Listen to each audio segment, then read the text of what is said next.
Good morning, everybody, and thank you so much for joining us for Spirit, the stimulating program initiative for retirees that inspires thought.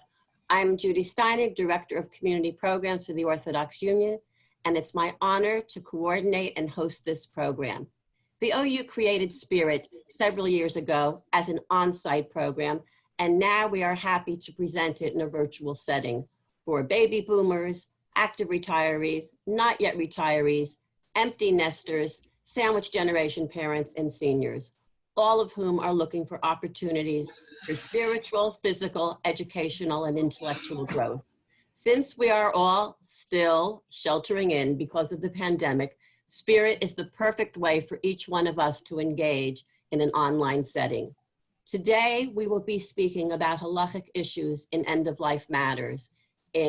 Our topic is called A Conversation for Mortals, Now More Than Ever.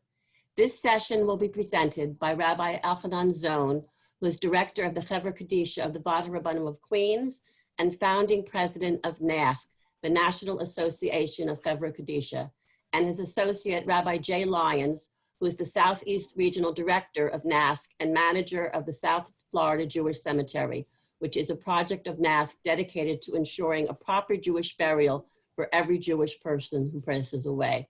We are very honored to welcome Rabbi Zohn and Rabbi Lyons to the Spirit Forum and appreciate them taking time out of their very, very busy schedules, particularly at this time, to speak with us today on these very important halachic issues that each one of us must become knowledgeable about. If you have any questions during the presentation, please email me at steinig@ou.org. That's steinig@ou.org.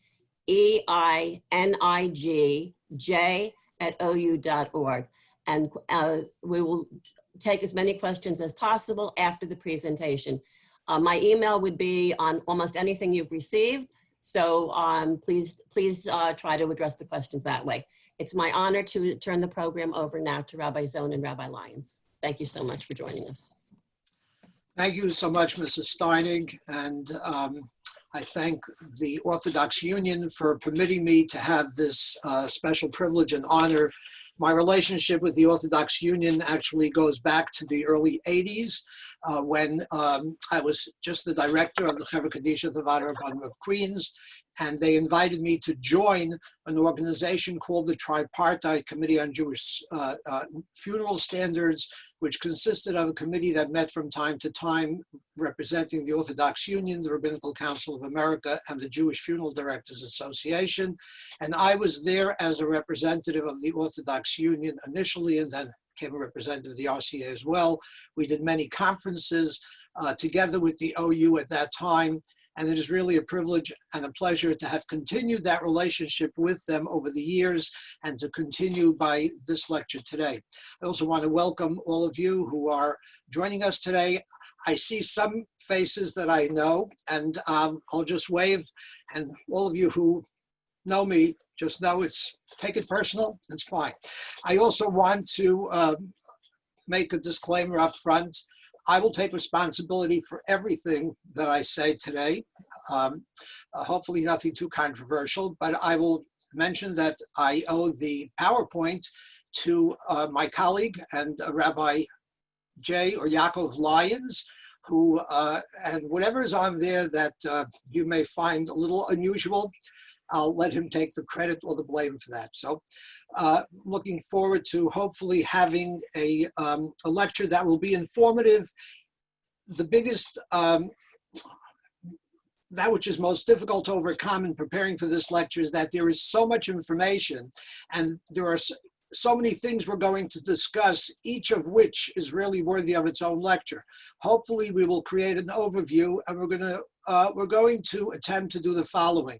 We're going to be talking about mainly halachic living wills, writing a will, a last will and testament in accordance with halacha, and then we're going to be talking about prearranging your end-of-life decisions and how to reach out to your family about that and to others as well, and to give you some best practices and some ideas and so on.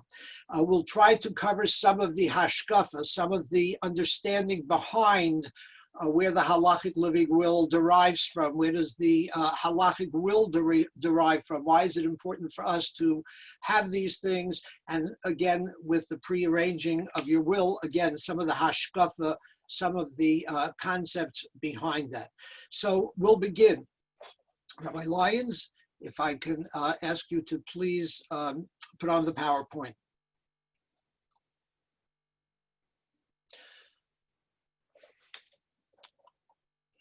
Okay. We have a tendency to go through life, and one of the things that we don't really want to think about is end of life. David HaMelech says it very well, V'ani amarti b'shalvi, and I said in my serenity, at my time of peace, Bal emot la'olam, I will never falter. Everything will be good. Everything will be the same. We go through life expecting that we're going to wake up every morning and things are going to be great. Everything we've expected, everything that's in place will continue to be in place. And we know we have emunah, we have bitachon, we have belief and faith in Hashem, and we just know things are going to be great. And so we don't want to think about the things that are realistic, which intellectually we know may happen and will happen. Certainly death and taxes are the things that no one can avoid.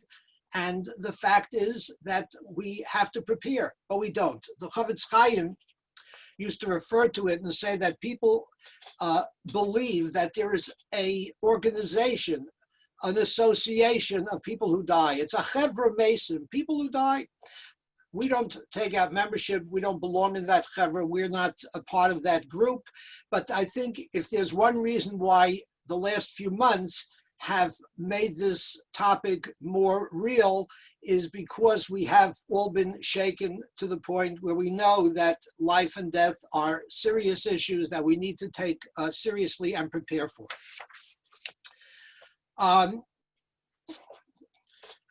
There's a lot of information. So Rabbi Lyons prepared this to get us to understand it. So it says, I'm going to cover my ears now to avoid information overload. And that's really what we very often like to do, is we don't want to hear these things. So while we're here, we know we need to listen to it. We kind of just tune out, or we listen and then we go back to what we go on doing, and we kind of forget everything we've learned. There are papers out there and pens. You can take notes. However, I believe you're going to be sent a copy of this, so you can always refer back to it. But it may not be a bad idea to take notes, because who knows if you'll ever have the time to go back. Now, we'll begin with the living will and the halachic living will and explain it. So first, let me introduce it by saying that in all of the issues we're going to be talking about today, which are the living wills, will and testament, the end-of-life will, afterlife will, which is an estate will, and the prearranging one's end-of-life decisions and end-of-life choices are all areas where there is a tremendous amount of tension between our Torah view, the view of Jews who live by Torah, and the view that they are supposed to have according to the precepts of Torah, and the cultural view, the secular view, the view of the world around us. Halachic living wills are based on the concept of a living will, which in today's world, when someone comes into a hospital situation, they are asked, do you have a healthcare proxy? Have you created a living will? And what a living will means, it's something that a person is meant to fill out and to indicate what are their choices if, God forbid, they are going to be in a life-threatening situation, in some kind of a medical emergency. What would I like done to me? Do I want to be intubated? Do I want to be resuscitated? Do I want to go on dialysis? Do I want to have a feeding tube put in? All of these things you can check off, yes, no, whatever. That is the concept of a living will, and with it you name a proxy because, Rabbi Lyons, the law is that every person has the right to make medical decisions for themselves. It's called patient autonomy. The patient decides what course of action is right for them. What we need to know is that if the patient cannot communicate, then that autonomy is no longer active. How can we know what the patient wants, and how can they speak for themselves since they no longer can communicate? Sometimes we don't know when that will happen. It could happen very suddenly. Therefore, it's important that we have something in place that is an advanced medical directive, which names an agent, also sometimes called a proxy, and a rabbi that will speak on your behalf. The agent is the one who represents you. It's what we call in halacha a shliach, someone who will be in your stead. And American law recognizes that that person has all of the power that you have as the patient. All of that autonomy is now vested in that agent, and you can have an alternate agent. They assume the same power that you have, and they will speak on your behalf. Now, there are some very significant issues for us as Orthodox Jews who live by Torah in creating this type of a document, because the question is, at any age, how can someone check off a box that says, I do not want to be resuscitated? A person could be a young person and fall off a bike and have a concussion, and they may have to be resuscitated. They may also have to be put onto a respirator, and they can live many, many years after that respirator. Look, we saw now, unfortunately, many people were put on a respirator, and many of them did not survive. But we didn't know that going in. Certainly the families of those people who suddenly had to be put on a respirator, most of them wanted that respirator to be used because they believed that the person will recover. So to have something in writing that says, do not intubate me, do not put me on a respirator, is something we cannot really decide at any given time when we are filling this out while we are still in that state of serenity we were referring to before. And therefore, both the Rabbinical Council of America and the Agudath Israel of America, and really any prominent rabbi who is familiar with law that deals with end-of-life decisions, that deals with medical decisions and decisions of extending life, will tell you that it's impossible to fill that out without knowing the particulars of every given case. Therefore, the halachic living will takes the concept of creating a proxy that will be your shaliach, that will have the power that you have and will speak on your behalf, and will also have a rabbinic authority that they will be able to reach out to guide them. That authority will be named by you as well, so that you can ensure that the decisions made by the agent, by the proxy, and by this rabbi will represent what your feelings are. Therefore, it's important to have a halachic living will. And the halachic living will gives you the opportunity to keep speaking even when you cannot communicate. And there are many advantages to it, which we will see momentarily. However, I would just like to take a minute or two to speak about the tension that exists between the Torah view, the Torah values, and the values of the secular world. I remember when Dr. Kevorkian first came on the scene, and the idea of assisted suicide was something that was so foreign to all of us. Now we have many states that have gone way past what he envisioned and have now codified that in law, including New York State, which and other states where these laws have been put into place. Who would have ever believed that? The tension continues and it grows, but we view life by its sanctity. We give it importance by its sanctity, and to us, a minute of life is extremely valuable under all circumstances, even if someone is 100 years old, or even if someone is in a state of where their mind is no longer functioning appropriately, and even if they may be some kind of a burden on those around them. The fact is that life is life, and there is sanctity of life that defines value of life to us. The world around us defines life by its quality, and how we define that quality basically really goes from not only from state to state, but from person to person. This one writes an article that this is quality of life, another one defines quality of life differently, and there are so many situations that arise where the importance of having a halachic living will that is guided by you and your Rav and the rabbi you choose is extremely, extremely important. The Torah concept of the value of life is that we are here, every one of us is valuable. Hashem created man independent, only one man. Every other animal, every other creature was created as man and woman, as male and female, a Zohar and a Keva, but man was created Yechidi, created alone. For the simple reason that Chazal tell us the entire world is worth the creation of each individual person. A person should say, B'shvili nivra ha'olam, the world was created for me.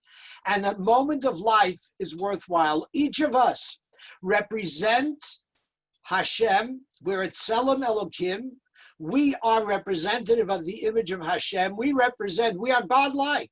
And we have the opportunity to present that image to the world around us. And that is true under all circumstances. It's also that we understand, and by the way, just as a good resource, if you want to, at the end of Parshat Noach, where the Torah speaks about the laws of murder, the Torah tells us one of the Noachite laws that you're not supposed to take another life. The rationale is ki b'tselem Elokim asa adam. The reason we don't take another life is because man was created in the image of God. And it's worth reading Rabbi Hirsch's Pirush, his explanation of Chumash on that pasuk, and I'm not going to elaborate, but it's very worthwhile, where he talks about the value of even the most miserable, terrible human being. But that's how we view life. Life has value under all circumstances. And there is also the idea that we know, as we say in Pirkei Avot, Hua Ya'omer, Yafeh Shah Achas, Be'olam Hazeh, Mikol Chaye Olam Haba. There is 1 hour in this world, an hour meaning a moment in this world, is worth all of Chaye Olam Haba, because every moment of life, of Torah and Tshuva and Masim Tovim, of doing good things, and even if it's doing good things in the sense that we generate others doing good things for us, good things are being done because of our life. A moment of life can buy us eternity. Moshe Feinstein, Zechron Levracha, put it into these words: Chayim kone nitzchias b'chol rega. Life purchases eternity in every moment. Every moment that we are alive, and if we live an appropriate life, and then we are no longer able necessarily to fully practice that life to its fullest extent, nevertheless, that life purchases eternity for us, and that is how the Torah value of life is defined. I will just tell a quick story. There was a woman in the community, in the Kollel community, which I was part of, who was very ill at a very young age. None of her children were married, and she was mikabel her situation. She was a person who really accepted the fact that this was her lot, and she got better, and then she got worse, and towards the very end of her life, she was in a coma. And there was a question that was raised, whether or not they should begin a new form of treatment. And the answer, the question came to the Rosh Yeshiva, Rav Henoch Leibowitz, and they asked him, what should we do? And he did not want to paskin, but he sent the shaila to a great posek, and the answer was that under these circumstances, there was no responsibility to begin a new program of medication, and they didn't have to do that if they didn't want to. And his answer, when he heard this response, his response was the following. He said, I accept the psak of this gadol.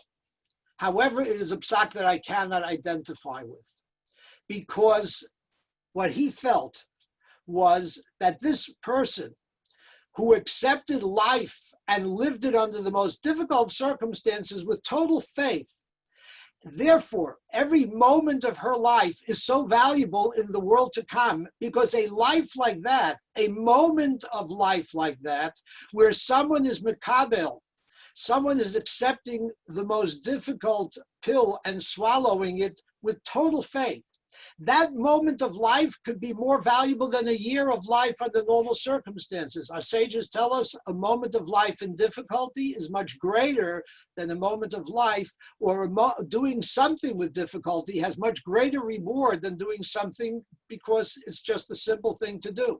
Therefore, he had difficulty accepting the logic, or the hashkafa, the understanding of the psak, even though he did accept the psak. For us, we need to know, as Judge Martin Ritholtz put it, we must never forget that when the quality of life replaces sanctity of life, society has done itself irreparable harm. And I think we can see, as we watch our own lives unfold at this hectic pace, where every day there are so many different changes and so many different things that we've taken for granted on so many different levels, we begin to understand the slippery slope of this statement. And so for us as Torah Jews, we need to fill out a halachic living will and need to understand that these decisions that we make are decisions that must be defined by halacha. So we need to choose. And we're now going to go through what is the Advanced Medical Directive, which is another name for the halachic living will, how to prepare it, what does it contain, and we'll continue explaining that. Number one, you have to choose, as we mentioned before, a healthcare agent or proxy. Now, who that person should be could be a spouse, obviously. If the spouse is able to make those decisions, that would probably be the first choice, or maybe the first choice. It could be one of the children, it could be a sibling, it could be a close relative, or even a friend. What you need to look for is someone that can keep cool.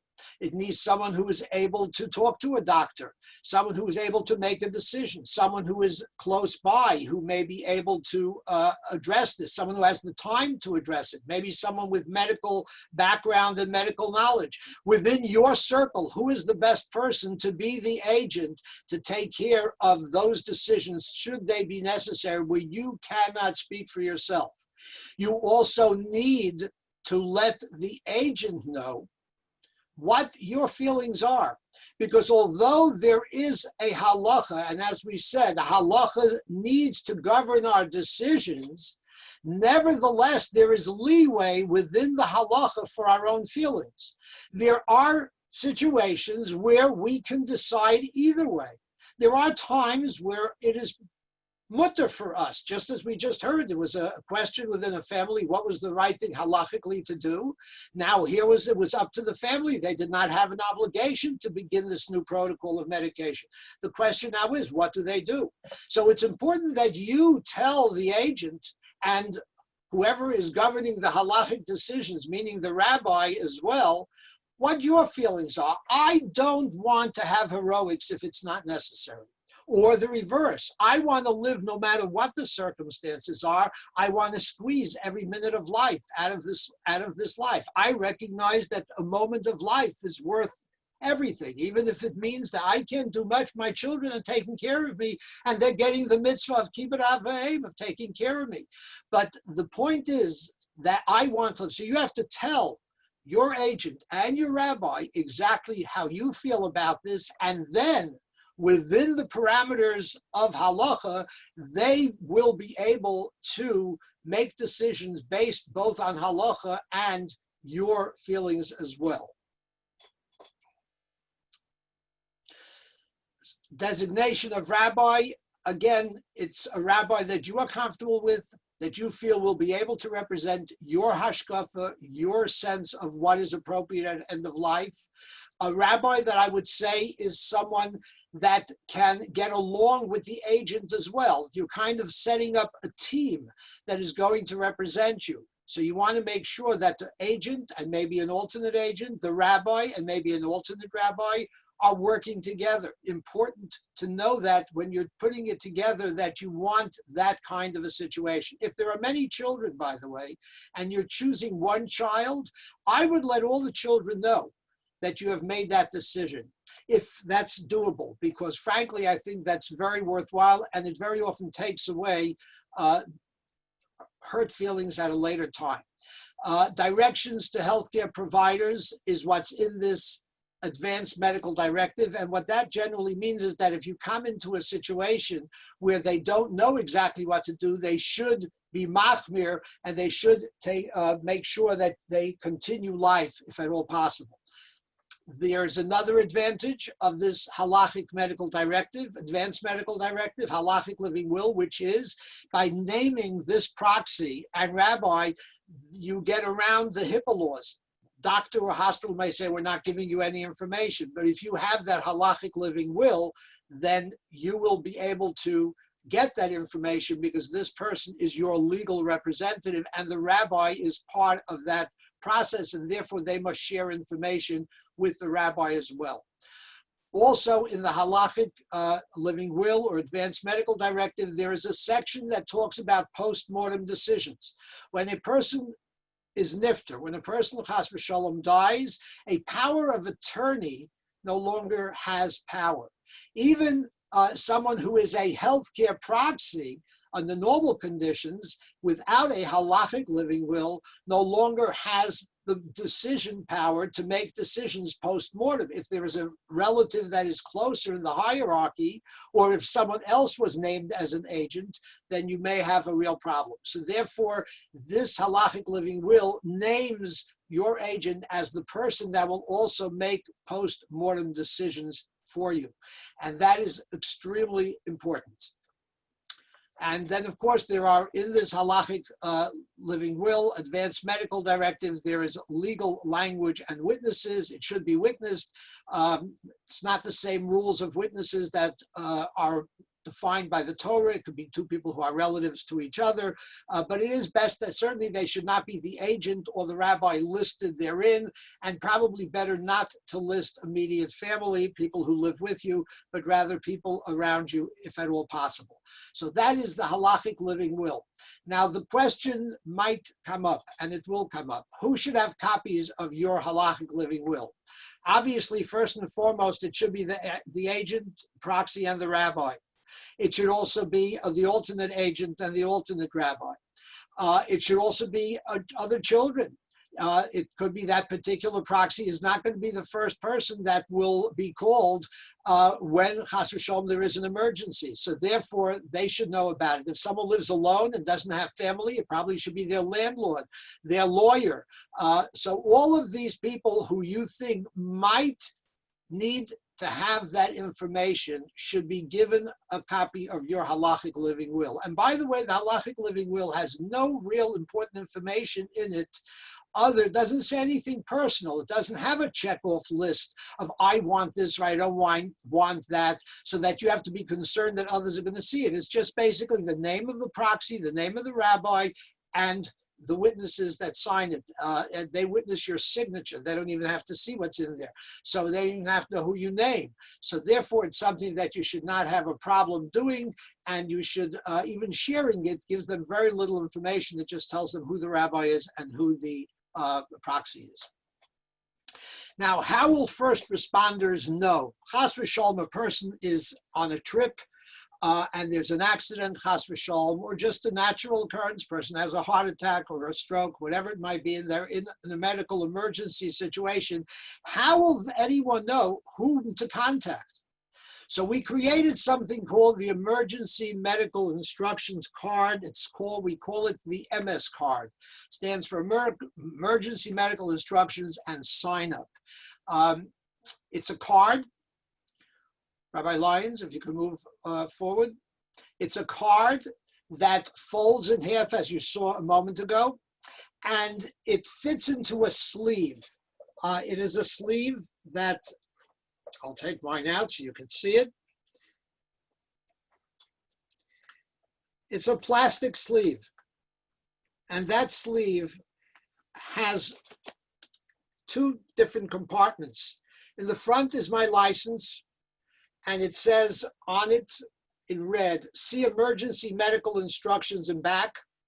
The back of it is the MS card, which has all the information. As you can see here, it has your name. It says you have a halachic medical directive from the Aguda or the RCA, or you just have a living will. You never did a halachic living will. You could still have this card. The U.S. Living Will Registry is a topic that's not for today. We no longer promote it as we used to, or even none of the above. You could have this card and have none of the above, and it still has a lot of value because it says the following. Based on my religion and moral beliefs, I hereby direct that pending contact with my agent and or rabbi designated below, healthcare providers immediately undertake all life-sustaining and emergency measures on my behalf. That means if they can't reach that person, then the halacha is you have to do what you have to do to preserve life. I further direct, and by the way, the other side of this card, the inside, it has the name, the address of your proxy, your rabbi, their contact information so that they will be able to be contacted, and also the witnesses. That's on the inside that you cannot see, that we did not put up here, but it is all in this little card. As I showed you, it's all inside here. Based on, and then it goes on to direct. I further direct that in the event of my death, my agent shall be responsible for the disposition of my remains.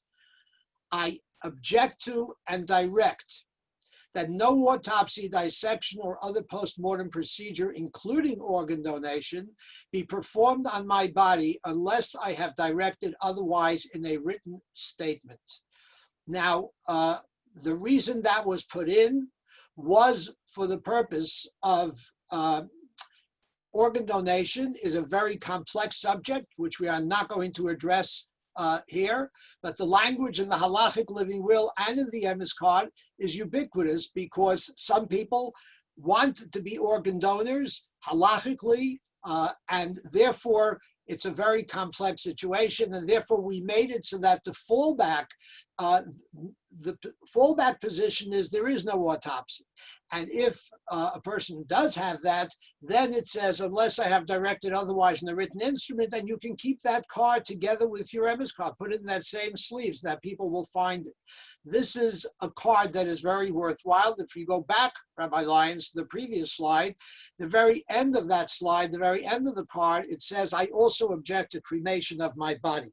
Now, I realize we're moving along at I spend much more time on the value of life situation, so I'm going to try to speed up, but I think it's very important that I mention how this card came about. This card came about because there was a woman by the name of Ethel Barr. She was 105 years old. She was a very secular Jew, and her father came from Europe in, I believe it was 1886, something like that, with a large family. He was a shochet somewhere in the Midwest, and he was a very learned man, learned by Rabbi Elchonon, by Rabbi Elchonon, and he came to this country. His children, almost all of them, eventually left the Torah way of life, including Ethel, who was the youngest, who was born in 1905. In the year 2010, she died. Everyone in the family knew that Ethel Barr was going to be cremated because her husband, whom she married many years earlier in New York, wanted to be cremated, and they made a deal that they would both be cremated. She had a nephew who became a Baal Tshuva. It was actually a great nephew who became a Baal Tshuva, the Rebbetzin Young Rise. And he lived in Eretz Yisrael, and he would beg her, Ethel, please change your will to be buried. Ethel would not agree. And he began visiting her. Whenever he was in New York, he would come by, and every time he would mention it. And once, 2 years before she died, she's now 103 years old. She's up in the Bronx in Riverdale at the Hebrew home. And he walks into the room and she says to him, Isaac, you're going to be so happy. I decided to be buried. Now, the end of the story was that she decided to be buried. He called his cousin, who was the executor of the will, told him that she changed her mind. Please change the will. Sure, we'll take care of it, no problem. 2 years later, she dies. And the cousin said, "Wait, are you kidding me? I know she wanted to be cremated. I never changed the will." This went on for 4 months. There was a trial and an appeal on that trial because there were witnesses that knew she had changed her mind, witnesses that were very, very acceptable, very prominent. The end of the story was she was cremated because there was nothing in writing. We decided to create something that says, "I object to cremation of my body." For people you know who might be considering cremation or who might have people around them that will consider cremating them, this card is worth it just for that alone. The other thing that came into creating this card was the fact that we get calls all the time about people who die around the country. And they are going to have an autopsy because they don't have a doctor there, or because it's an accident, because there's an unexplained death, whatever it might be. New York State allows an objection to autopsy, not to an organ donation, just a typical autopsy. The fact is that many times we have to go to court to fight it. And there are states that will accept something in writing that says, "I object to autopsy as a cause," something that is acceptable that will force the medical examiner to stop the autopsy.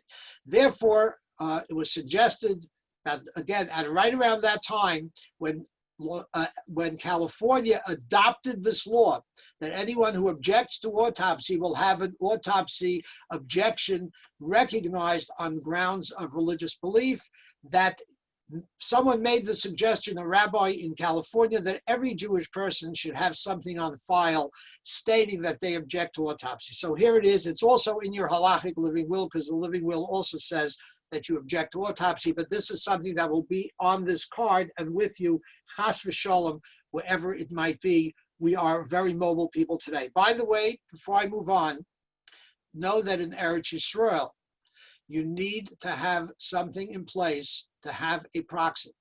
And people need to realize this is true not only in the United States, and there are different there's different language in different states. On our website, the Haggadah has 18, I believe, different versions based on each state. It's state specific. The Haggadah version of the Halachic Living Will, or they call the Advanced Medical Directive, and the RCA Halachic Living Will are basically almost identical. But the difference is that the Haggadah does have 18 state-specific different versions. And as I said, please remember that in Eretz Yisrael, this applies as well. Last will and testament. Everyone should have a will, whether you are wealthy or not wealthy. However, you should know that there are 3 different types of people who might benefit from your will. There are halachic heirs. There are heirs that are halachically those who inherit. There are legal heirs, statutory heirs. Every state might be a little different, but these are the secular law heirs of your estate. And then there are the heirs that you might choose to bequeath your estate to. The problem is that the moment a person dies, his or her halachic heirs, according to Torah, own their assets, and therefore they no longer have the right to bequeath it. And therefore, if they did not take care of this in advance, those heirs become the automatic heirs to their estate. But halacha also is very different than secular law. And whereas in secular law, children are all equal, and a wife has special advantages and special privileges, in Jewish law, the one who inherits anyone, both a man and a woman, are the male children. Female children do not inherit. Okay, there's also a Bechor, a firstborn son of the father who gets double the amount. He counts as 2 sons. Okay, these are all halachically required according to Torah. Therefore, if a person puts into place a will that does not comply with halacha, but that favors statutory heirs, or other heirs that they choose to give to, that can be contested in a Beis Din, and that could lead to tremendous machlokas. And therefore, a person wants to, and besides that, we all want to adhere to halacha. We also want to do what's right according to Torah. Therefore, there is a halachic will, which can be an addendum to your will. It could be written initially that way, or it could be added to your will. So if a person wants to bequeath to a non-halachic heir, he wants to have all his children or all her children receive part of their estate. How do they do that? The answer is they make the halachic heir an offer he or she cannot refuse. How do you do that? You do the following. And there's a history to this. It's brought in Shulchan Aruch in many places. There are slight variations, but the idea is very simple. This is the summary. The halachic will is an addendum to the legal will, which creates a burdensome debt. There is a concept in halacha that says, I can say that I owe whoever it might be. I owe President Trump $1 million. I'm going to give him a gift of $1 million. Certainly, it could be anyone else, someone you love, someone, one of your friends, one of your children, or a tzedakah that you are very fond of. You can make yourself mechuyev, responsible to someone, and you now have that debt. You can say that, and it actually makes you responsible to fulfill that obligation and pay that debt. So what you do is, at any time while you are alive, you say the following: I am indebted to whoever it may be. It could be one of the heirs, it could be someone else. And I'm indebted for much more than my estate is worth. Let's say my estate is worth $500,000. I say I'm indebted to so-and-so for $1 million. And that debt becomes payable a moment before I die. Rabbi Lyons? The moment before I die, that debt becomes payable. So if a man has a son and a daughter, and he wants the daughter to participate in the inheritance, and he has an estate worth $1 million, okay, this is $1 million, and he writes a legal will as he desires, and we're not going to go into all the different slight limitations there may be, but he creates a debt of $1 million to his daughter. That's that person I was talking about. Effective immediately, but payable at death, meaning the daughter does not receive that payment. It has no right to receive that payment for that debt until at death, until right before he dies. Then he says there's one condition. The condition is if the one who might contest the will, in this case the son, does not accept what's written in the will, then this debt to the daughter becomes effective. But if he accepts, there's a condition on this debt. That condition is that the people who are the halachic heirs don't accept the conditions of the will, then his estate owes that daughter $1 million. But if in fact they accept it, then the will stands as it did. The son would be a fool to not accept the compromise of the legal will. That is the way it can be done simply, and there are forms for this that are available, and we'll talk about that at the very end. Okay, so that is something that you need to know. If you have a will, you must be sure that it complies with halacha. And if it doesn't comply with halacha, and it's fairly complicated as to what the halacha requires, as I said, this is worth an entire shir on its own. But the idea is it's not that complicated to amend that and to fix it so that your will be in compliance with your wishes as well as with halacha. The last part of today's presentation deals with prearrangements for funerals. Now, there are many reasons why a person should prearrange their funeral arrangements. The first is cost. Most of the states have a law that says that if you prearrange a funeral, you lock the money, you lock that contract in, and except for certain certain expenses that might go up naturally, and sometimes even that, they cannot charge you more. So that contract is fully paid and you have no further obligation to them. It ensures that you will be taken care of properly and you will have a chance to know exactly what will be done, that there will be a tahara, that there will be proper tachrichim and so on, which we'll discuss in a moment.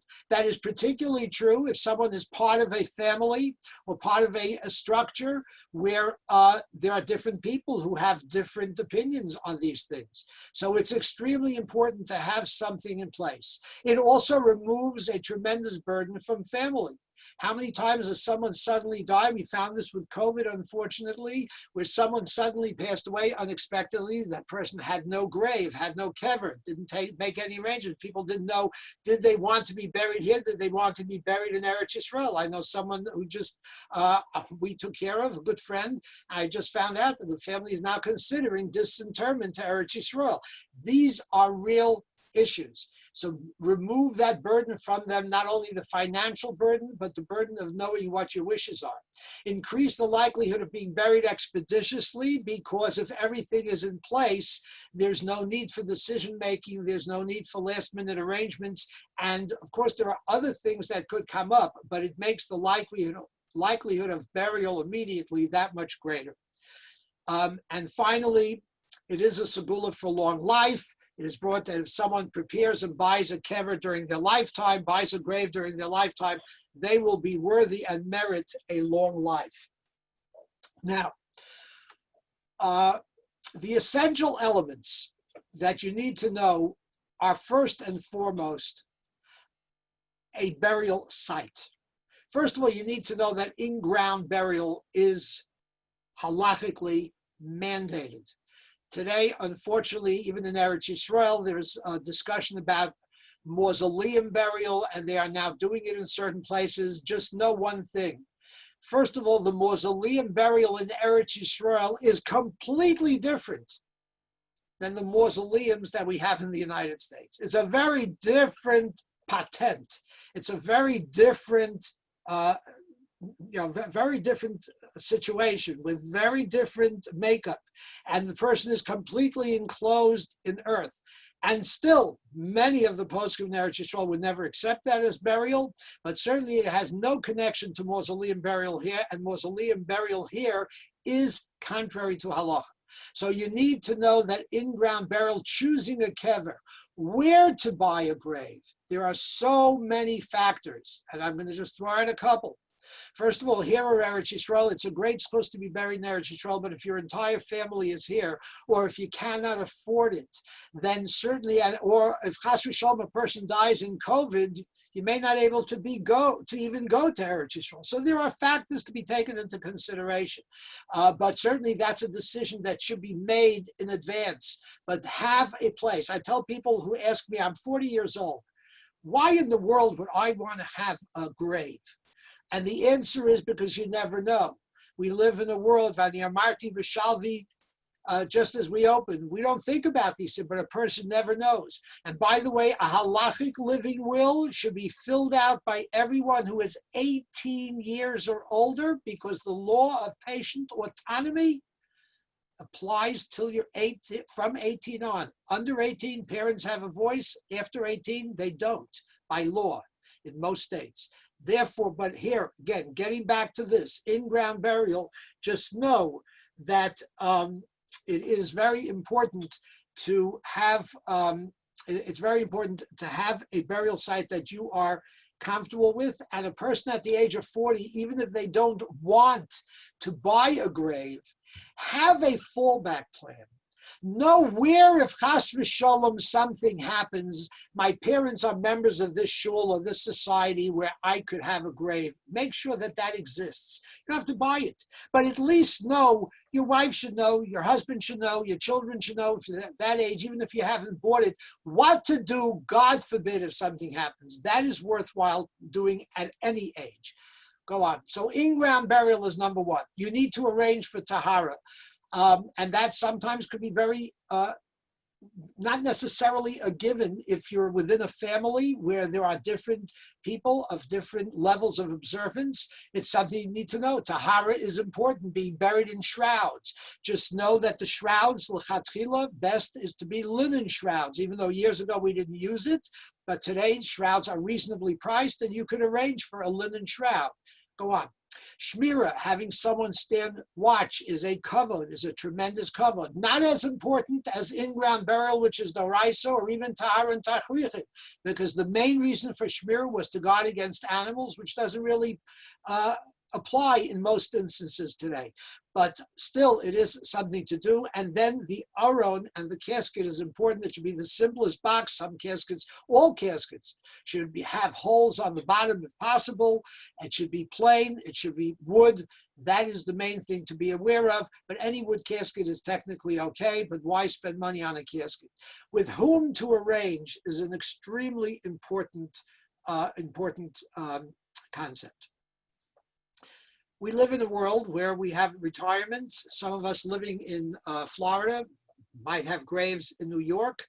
And the question might, or in Eretz Yisrael, and the question might be where to arrange the funeral, with whom to arrange it. My recommendation is always, unless it's Eretz Yisrael, always, if possible. If you've already done it differently, don't worry about it. But l'chatchila, the best way to go is to arrange it with the funeral home that is closer to the place of burial. So that when the person is nifter, they are informed and they will contact the funeral home in the location of the death and contact them to make sure that they are transported up to New York. But the primary funeral home is the funeral home closer to burial. That's where the tahara should be done. That's where everything should be done. That's where the funeral will take place. It's more reasonable. There are a lot of advantages to it, again, for another full share. And last but not least, and I see we're not going to have time for questions, I'm going to devote the rest of this time, and please let me know, give me a minute or two to know when our time is up. But just be aware that it is no greater chesed and no greater mitzvah than to reach out to people around you who may not know what needs to be done.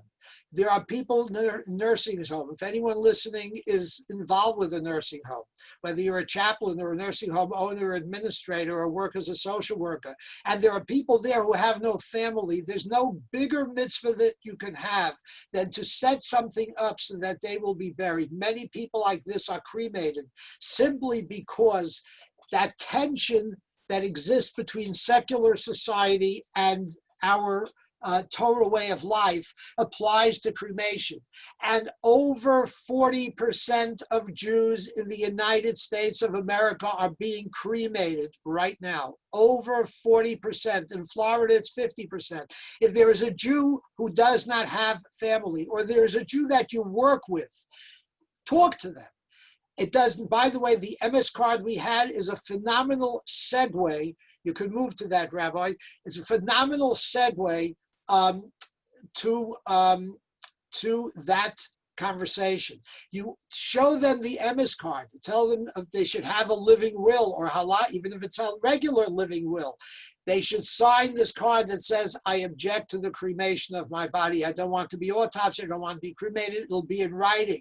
So you can show them this. Look, I just filled this out. This is a phenomenal card. You talk about the halachic part, or the medical part, but when they get to the cremation, that can open a conversation for them. It's one of the reasons we created it. It's a segue to conversation, but it doesn't have to be that. It could be someone in your circle, in your office, that suddenly died and they're being cremated, or someone in your family, or someone you know, or someone prominent.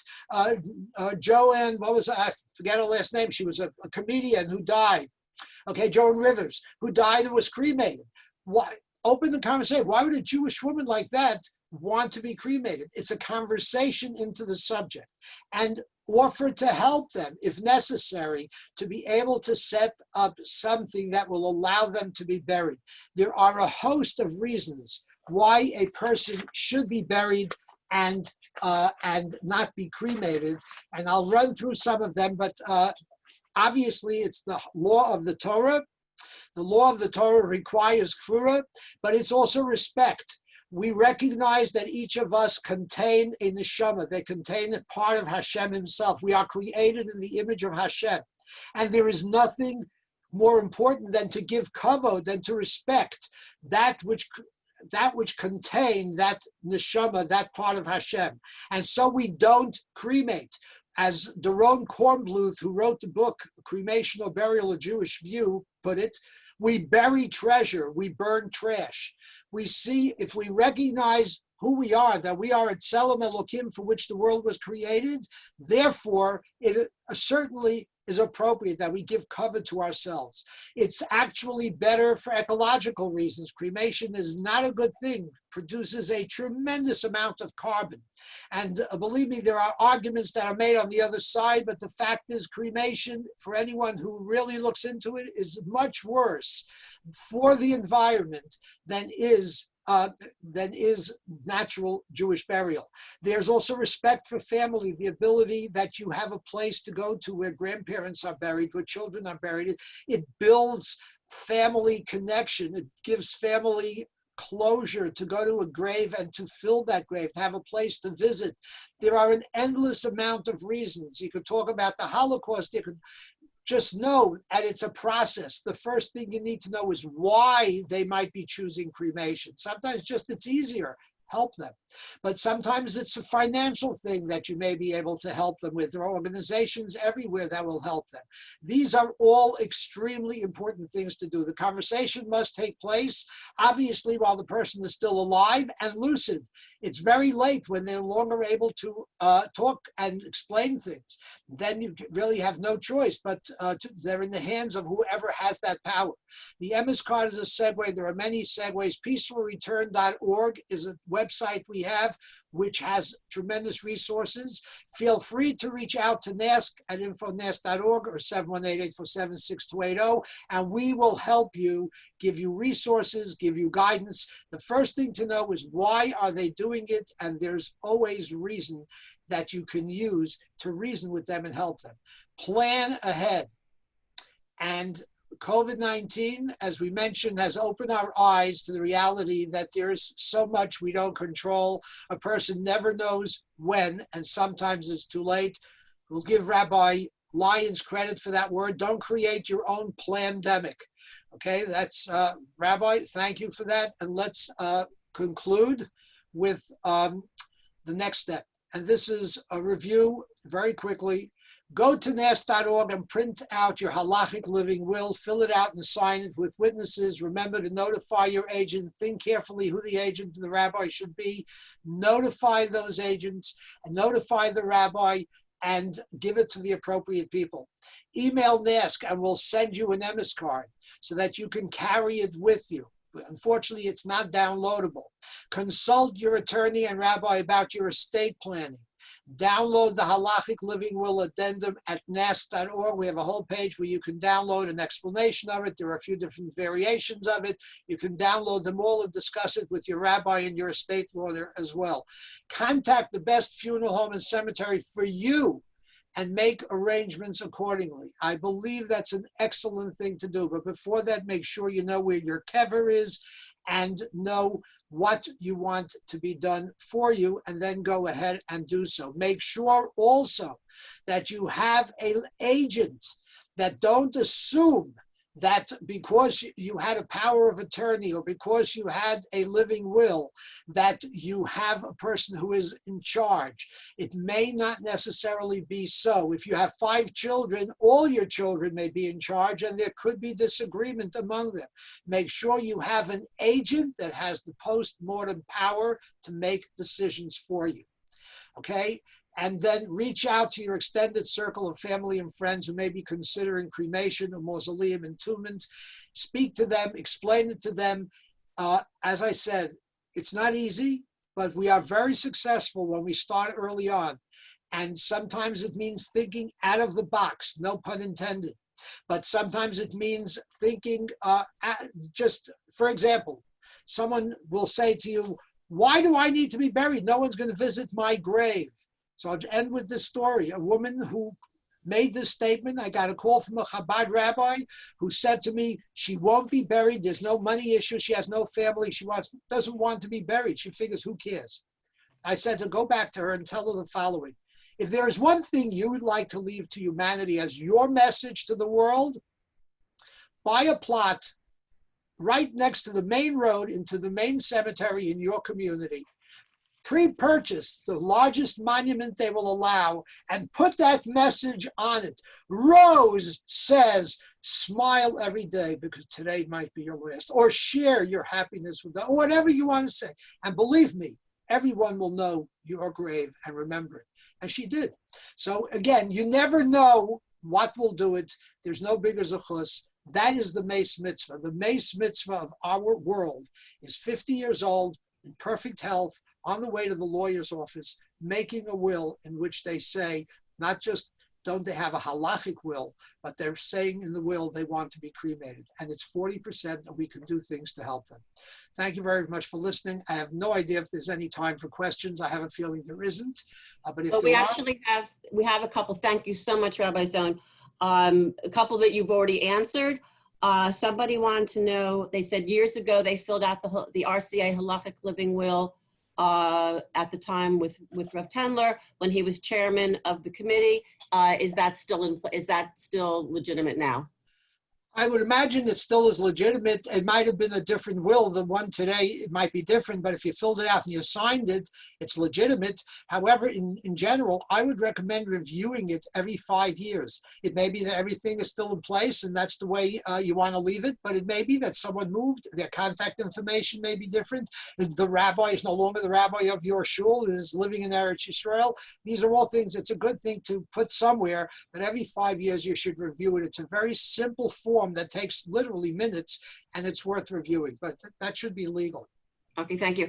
And the last one, somebody was asking about Pennsylvania, but I guess we could say this about any state. How do you get resources for to do a will in accordance with halacha, when you're in other areas that are... Best is to speak to your rabbi. They will probably know who in your community is familiar with the halachic issues and can help you do an estate, last will and testament in accordance with halacha.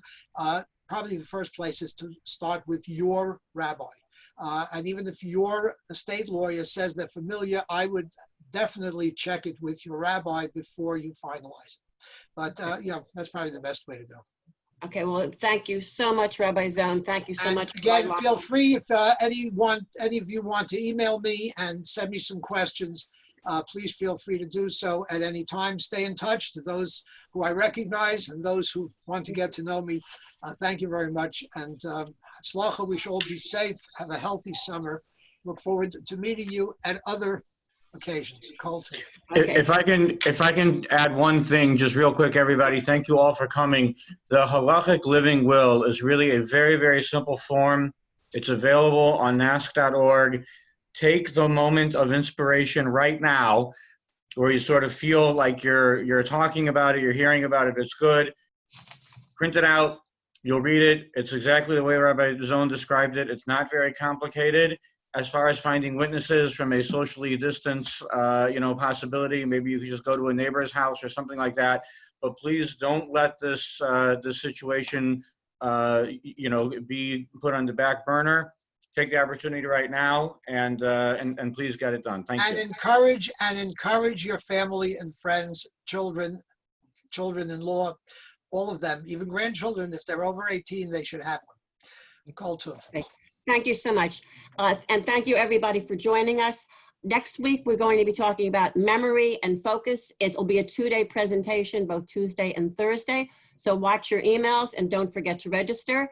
And as I said to you last time, if you received an email from SurveyMonkey and it's with my name, it is legitimate, it is not spam. Please fill it out. We're not going to be sending it out again. It's just the last one you got.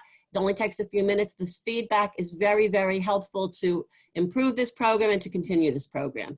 I also want to remind everybody that all of our programs are recorded and each registrant receives a link to the program, usually later the same day or the next day. You don't have to ask me for it. You're going to get it with any materials. I think Rabbi Zohn, you'll be sending me maybe a handout or something, or this PowerPoint presentation. It will be all together in the email that you get, and it comes from me directly. So don't delete it. Make sure that you save it and you're able to watch it whenever you want. I also want to thank again our partnering synagogues that we are getting more and more of, who are helping us to spread the word about the Spirit program. If your shul is not listed, please reach out to your rabbi and president about becoming a partner. There is no charge, and all we ask is that the synagogue promotes the program in a weekly email that I will send to them. Have a great day. Have a good Shabbos. Be safe and healthy, and we will see you on Tuesday. Again, thank you so much, Rabbi Zohn and Rabbi Lyons. Thank you. Thank you.